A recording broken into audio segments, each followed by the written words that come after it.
We're going to talk some football here, some Razorback Georgia football with Tera Talmadge out of Pictro Nation. But on Saturday, she'll be representing ESPN on the sidelines for the telecast of the Hogs and the Dogs. And she's with us right now. Tera, good to have you on. How are you?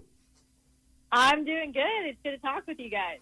Absolutely. So the first thing I wanted to ask here is, are you going to be the only ESPN broadcaster on site, or are Dave Neal and DJ Shockley going to be on site too? Because I think ESPN's only got like 4 or 5 of their college football crews going on the road. So are you essentially solo, or do you have teammates with you on location? Yeah, it is a weird season, but Dave and DJ will also be on site for this game as well. Okay. All right. That's good. So, This is exciting for many reasons. For one, I mean, you're going to be on the linear telecast on ESPN. It's the first game of the year. It's a national contender coming to Fayetteville. We've had to wait about a month for football, so I'm not quite sure where to start as far as the excitement level is concerned. So, where would you start? Oh, geez. I mean, I'm just happy that football is actually happening for the SEC this year. I mean, there was one point in time when I know pretty much everyone was probably at least a little bit concerned about whether or not this season was going to happen, but they handled everything really well. And I'm excited to see what Sam Pittman and his staff have been able to do during the short time that they've had with this team. I think a lot of us are excited, and really we had Quinn Grovey and Chuck Barrett on in the past 2 days, and the first question we asked them about this team, they gave the same answer. The question was, what more than anything gives you confidence about this team's ability to break the losing streak and improve upon last year? They both said quarterback. There's no way that they're the only two people that feel that way. So I think more than anything, all of us are excited to watch an experienced quarterback who has won SEC games, who is a leader and is grasping that mentality. I think that's at the top of the list.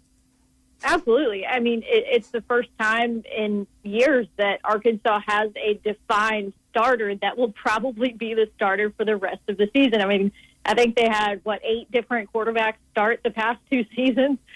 So it's good to know that Felipe Franks is the guy ahead of time, and the team has been able to work with him on a consistent basis and not have to think, oh, is this guy going to start or is this guy going to be throwing to me? They know, and so that's definitely a bonus.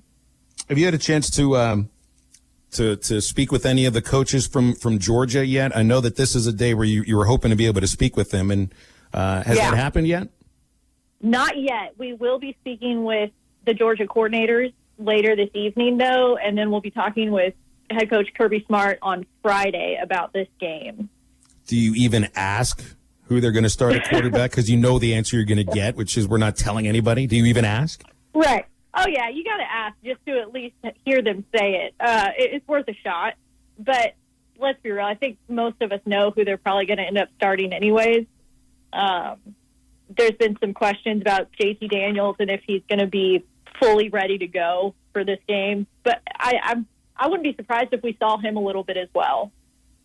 Do you think there's it's the advantage isn't the right word, but a better chance for Arkansas to beat Georgia this first week than if this game would have been scheduled any other week, week 5, week 6, based upon the idea of it being the first game of the year, and maybe Georgia wouldn't take Arkansas very seriously? Because I'm even read they're being asked questions about this. That they have this incredibly difficult SEC schedule after Arkansas. So, I mean, do you have any sense that maybe, just maybe, this being the first game, that this gives the Hogs a better chance than if it were later?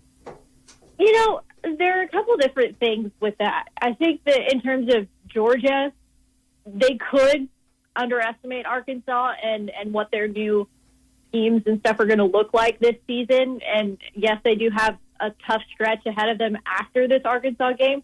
So maybe they do kind of go into this game trying not to get too fancy, just do their basics and see how it works out. But at the same time, with Arkansas, they're probably really pumped up. They've got a chip on their shoulder after the past few years. So they're ready to play. But at the same time, Arkansas is dealing with a lot of new stuff right now. And I don't know how they'll be able to effectively put it into play in their first game. Speaking of Tera Talmadge here on Halftime, Tera, when this game is said and done, and hopefully the Razorbacks come out on the winning side of the scoreboard. But I'm not asking for a prediction here, but when it's all said and done, we've talked a lot about the positives that Sam Pittman has brought to this program, the different changes that he's made, and everything up to this point has been very positive. I think a lot of the fans are on board with it. But when we get on the air Monday, when you're on Pig Trail Nation, we're here on halftime. In your mind, what would you make it like a successful game for Sam Pittman as his first game as a head coach?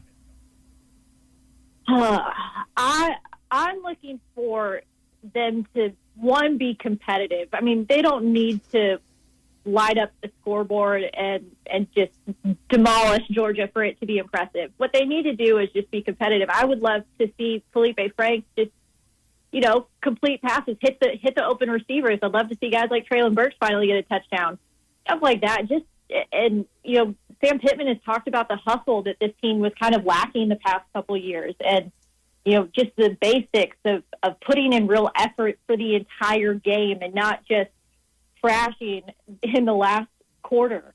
So that's something that I think, for it to be a success, that's what would need to happen for Arkansas.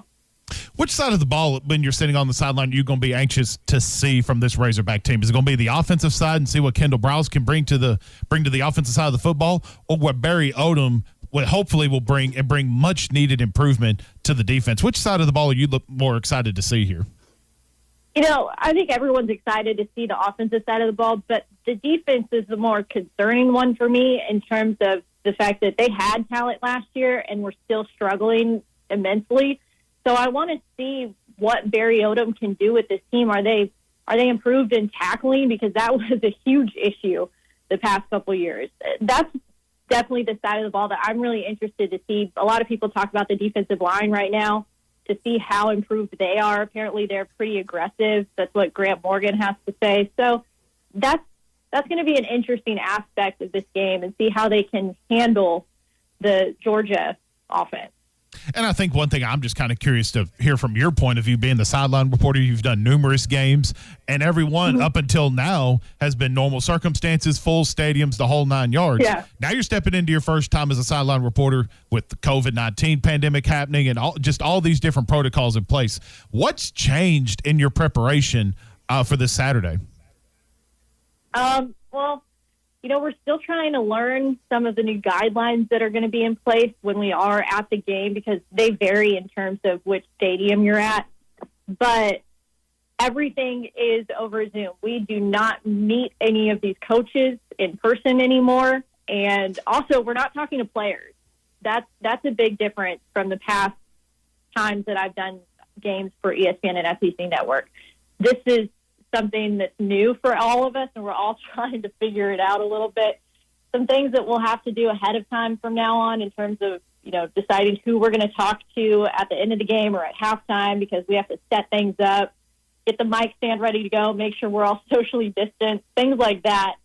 It changes things. I'm not sure how close we'll be able to get to the team on the sideline.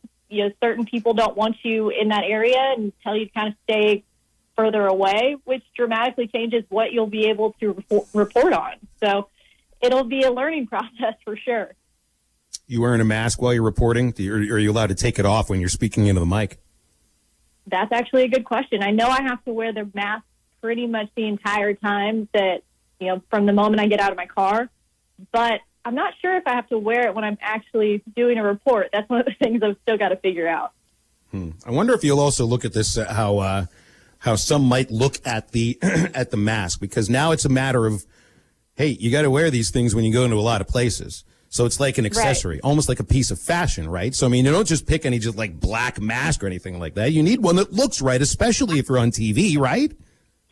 Hey, I'm a fan of the plain black mask. Just keep it simple. But you never know, might jazz it up a little bit. All right. Well, we'll see. We'll see about that. I'll see you Saturday at the game, Tera, or maybe I won't. I'll just see you from afar. Look forward to. Good luck, by the way. Yeah. I would say break a leg, but I don't mean it. Oh, well, thank you so much. Absolutely. Tera Talmadge joining us here on Halftime.